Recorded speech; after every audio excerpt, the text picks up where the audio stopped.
પેટલાદમાં યોજાઈ સંસ્કૃત ગૌરવ યાત્રા રાજ્યવ્યાપી સંસ્કૃત સપ્તાહ મહોત્સવના અનુસંધાનમાં પેટલાદ ખાતે સંસ્કૃત ગૌરવ યાત્રા યોજાઈ હતી।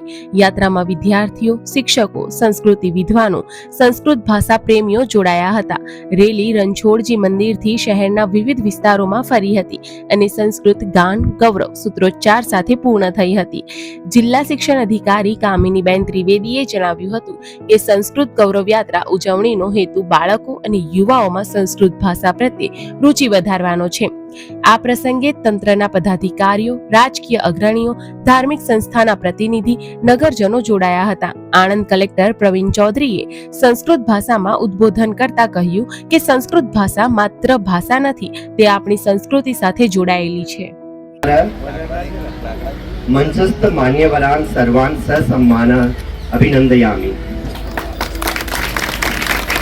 संस्कृत भाषायाः गौरवं प्रति अस्माकम् अभिमानः अस्ति।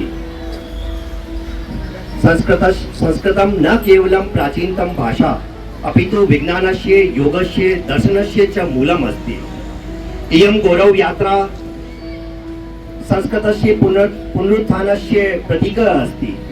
एषा यात्रा न केवलं भाषायाः अपितु भारतस्य सांस्कृतिक परंपरायाः संरक्षणाय समर्पिता अस्ति। अभिनंदन। जयतु संस्कृतम, जयतु भारतम।